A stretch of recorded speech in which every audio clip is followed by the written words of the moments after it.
सुखदेव बाबा ने घर परिवार को नाना जंजाला समझते हुए त्याग दिया, भाग गए वहां से। अब राधा रानी से जो प्रेम करते थे, अब अगर कोई राधा रानी से प्रेम करता हो, विपत्ति इस बात की है, राधा रानी से बड़ा अनन्य प्रेम करता हो तो घर परिवार को छोड़ के चला जाएगा। भाई उसको वो राधा रानी का प्रेम प्यारा था, जंगल में चले गए। अब जब सुखदेव बाबा जंगल में चले गए, तब तक की स्थिति ये हुई, पिताजी को भी बड़ा कष्ट हुआ।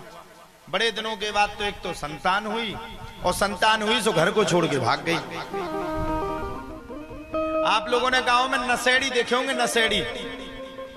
जुआ खेलने वाला होगा तो वो जुआ के बिना नहीं मानेगा, नहीं मानता ना। गांजा पीने वाला होगा तो वो गांजा गांजा वाला भाई बन जाएगा। आओ यार एक एक फुक्कू लग जाए। ट्रेन में भी एक दूसरे की पहचान निकाल लेगा, गांजा जरूर पी लेगा। ऐसे ही नशाबाज जो भगवान की भक्ति का, जिसको नशा चढ़ जाए वो भक्ति भक्ति में रहता है?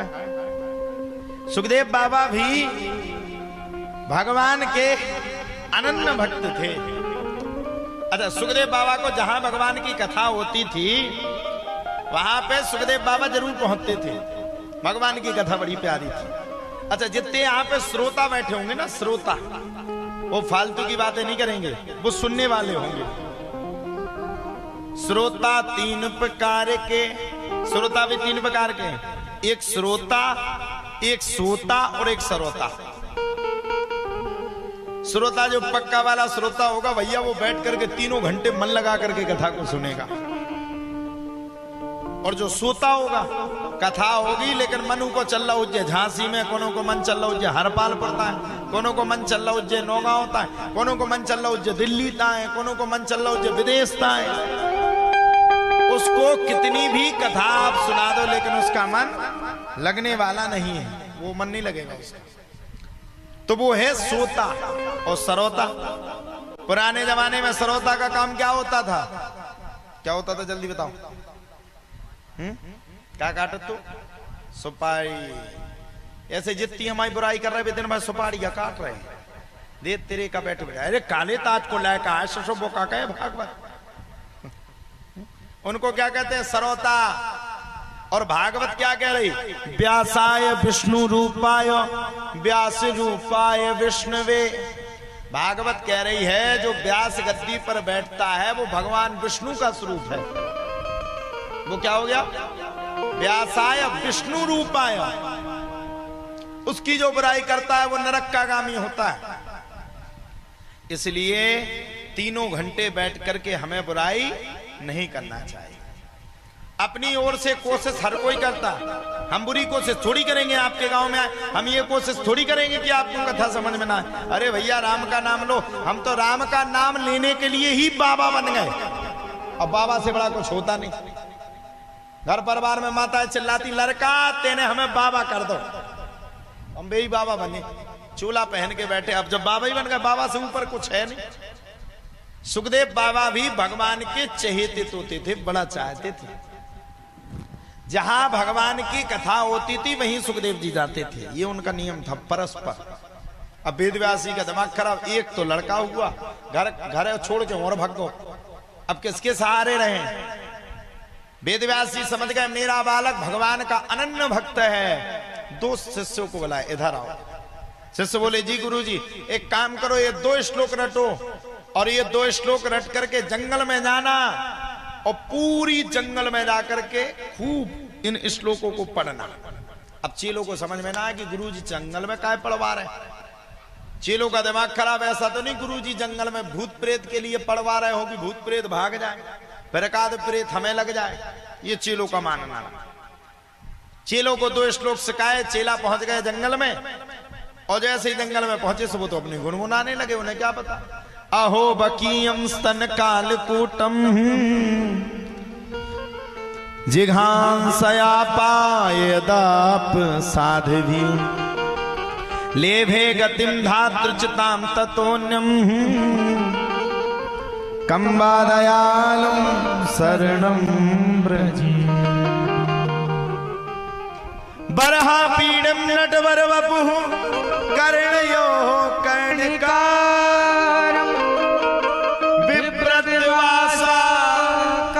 कपिशं वैजयन्तीं च मालाम् रंध्रान वेणुरधर सुदया पूरयन् गोप बिंदर वृंदारण्यम सुपद रमणम प्राविशद। अब ये दोनों श्लोक चेला जाकर के जंगल में पढ़वे, पूरी जंगल में पढ़ डाला। जब जंगल के लास्ट छोड़ पे पहुंचे, वहीं पे तो सुखदेव जी छुपे बैठे थे। जब सुना अहो बकीयम स्तन काल कूटम, अरे भगवान इतने दयालु हैं। पूतना ने स्तन काल कूटम, स्तन मतलब अपने स्तनों में कालकूट नामक विष को लगा लिया, और भगवान ने कालकूट नामक विष को पी करके, पूतना के दूध को पी करके उसको शत्रु नहीं बताया। क्या बता दिया? पूतना को अपनी माँ और मौसी के बराबर भगवान ने दर्जा दे दिया। अच्छा, इतने सुंदर श्लोक। दौड़ करके पहुंच गए। ओ भैया हमें बताओ, इतने सुंदर श्लोक कैसे रटे? ये किसने सिखाए? अब सुखदेव को ये अनुभव नहीं था कि ये श्लोक उनके पिताजी ने ही पहुंचाए। चेलों ने कहा हमारे गुरुजी ने रटवाए थे। वो कह रहे थे जंगल में जाके पढ़ो, कोई तुम्हें सिद्ध महात्मा मिलेगा। आप मिल गए। अच्छा, तुम्हारे गुरुजी कहाँ रहते? हमारे गुरुजी फलाने आश्रम में रहते, चलो हमारे साथ। अब उन्हें जो पता नहीं है कि बाप ही ना जा रहा है लौट के, अभी तो चले आ रहे थे। चले आए। जैसे ही सामने पहुंचे तो वेद व्यास जी खड़े थे। देखा, पिताजी आप? हाँ बेटा, आप क्या करें, तुम उठते ही साथ भाग गए। जैसे ही तुमने जन्म लिया वैसे ही भाग गए। अच्छा पिताजी, मेरे जान तो मैं पूरी कथा को सीख गया, लेकिन अभी पता चला कि मैं अनपढ़ हूं, मैं गवारा हूं, अनपढ़ हूं मैं। मुझे अभी पता चला। मेरी तो समझ में था कि मैं पूरी भागवत को सीख। अरे बेटा, भागवत को कहां सीख गया तुम? भागवत तो आधी अधूरी रह गई। पिताजी पूरी कथा को सुना दो, सिखा दो। इसके लिए बेटा रुकना पड़ेगा, वक्त देना पड़ेगा। फिर तुम आज की आज पूरी कथा सुन लो, ये नहीं हो सकता। सुखदेव जी ने कहा मरता हो क्या नहीं करता, समझा दो। बैठ करके सुखदेव जी ने पूरी कथा को सुना, और संपूर्ण कथा को सुनकर के सुखदेव का नाम परम हंस हो गया। परम हंस सुखदेव के नाम से सुखदेव बाबा पहचानने लगे। बोलो परमहंस सुखदेव जी महाराज की। समझ में आ रही कथा की कहाँ रही? बताओ, चलियो पर बाद में बैठ के चौराहे पे देगा नहीं। आज ऐसे हव ने इतना फोन लगाया, बच गए हम। ट्रक में गाड़ी घली होती तो अभी तक तो झांसी के अस्पताल में होते। इतने भगे हम, इतने भगे। आज जीवन में पहली बार 160 की स्पीड में भगे। अरे दे फोन, दे फोन, दे फोन, दे फोन, आ जाओ जल्दी गांव के। कह रहे ऐसी कैसी भागवत। हमने कहा भैया 5 मिनट का तो मौका दे दो। नहीं जल्दी आओ आप तो। इतने भगे कि वो तो राम राजा की कृपा की कुछ भी नहीं हुआ। नहीं तो एक ट्रैक में गलती तो पतो पर तो मुड़ी खुली मिली है। तुम्हारी हो गई थी, तुम्हारी तो भागवत बैठी है थी। तुम्हें तो भंडारो कर देने, तो हम भंडारो अस्पताल में होने तो। जैसे ही यहाँ आए तो हम तो भन बनाने आई थी। हमने कहा है जनता? बोले भागा गई। ये कहो हमारे पंडित जी बैठे थे, बोले कोई नहीं भगा, इतना ही आई थी। अब देखो तुमसे ज्यादा काम हमने कर लिए। 9 बजे यहां से गए, 10 साढ़े 10 पे पहुंचे, 10:30 से 12:30 तक दरबार लगाया।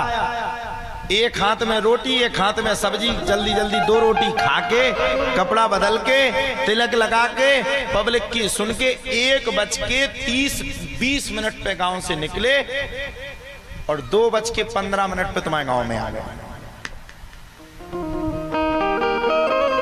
दरबार भी लगा लिया, आरती भी कर ली और लौट के भी आ गए। अच्छा, लेट भी नहीं होते, हम तो आ जाते 2 पे। क्या हुआ कि रेलवे का फाटक जहां से निकल रहे थे होते में लुगर दे दे, वो फाटक बंद हो गया। अब भावी विधि हमने अब मरे आज, या तो हमने पूहा हुआ है, हम पूहा बना के खाए जाते बड़ी भाव। अच्छा, एक ट्रेन निकली सो ठीक है, एक ट्रेन निकली और उसके बाद दूसरी निकली और तीसरी भी निकल गई। हमने उफाटक वाय खाएंगे, बोला हमने एक काम कर, जितने पूरे क्षेत्र की ट्रेनें हैं आज ही में काट देते। बोले कहा हमने 3 ट्रेनें काट दे, वहां भी हॉर्न बजे पी पी। बढ़िया। सो हम 15 मिनट लेट हो गए, नहीं तो 2 पे आ जाते। वहां भी हमने अपने ड्राइवर से कहा, हमने कहा देखो पीपी गांव में हैरान कर रहे होते भी पी जल्दी जल्दी भागे, सबरे चपेटा दिए, महाराज जी आए नहीं, महाराज जी आए नहीं। चलो अच्छी बात है, आप लोग सुनने वाले तो हो। बस मैं तो यही कहता हूँ बालाजी से, ऐसे ही हमसे मेहनत करवाते रहे। अब सही बात तो ये है भैया, हमारा बिना मेहनत के मन भी नहीं लगता। हमें तो ये लगता दिनों रात काम करें। अब आज से दरबार लगा लगे 3 दिन, आज दरबार लगे 3 दिन तक कोने नहीं पूछो महाराज मर रहो कि जी रहो कि कितने डरो। आज से देखो हम कह रहे जो वो समनायक भवन को पटा के फेंक दे पब्लिक। पूरे दिन चक्कर लगा है, पूछ लो तनाक, हम पूछ लो तनाक तनाक। बड़ी आफत। स्वार्थ लाग करे सब प्रीति, सुर नर मुनि जन की यहरी, सुर नर मुनि जन की यहरी। सबरे स्वार्थ से प्रीति करते हैं। आप पे कुछ बनता है तो आपके पीछे हजारों लोग खड़े, और आप पे कुछ नहीं बनता तो आपका कोई नहीं है। सही बात है, आप पे कुछ नहीं बनता तो कोई नहीं पूछता। अभी 3 दिन हो गए, अगर हम 2 दिन दरबार न लगा तो पूरा गांव का नहीं देने लगे। करे पीपी ते कैसो महाराज खेलने क्या जो दरबार का नहीं लगा रहा है। तो स्वार्थ से ही संसार जुड़ा है। यही कथा 3 साल की मीटिंग बराबर चलने के बाद 4थी साल में हो पाई। और जाने कैसे भाई, अबे भी पंचायत जुड़ी थी बड़ी मुश्किल में, पंचायत में धनुष टूटो जब जाके जा कथा हो पाई। हमें जा लगाती कि यहाँ सोनी हो तो 2029 और 30 की लगभग होती को। तो जितना समय है उतने समय में उपेक्षाकृत उस समय का सदुपयोग कर लो। हाउ तो सुखदेव बाबा का जन्म हुआ, पूरी कथा को सुनी, इसलिए उनका नाम पड़ गया परमहंस। परमहंस सुखदेव जी महाराज की जय।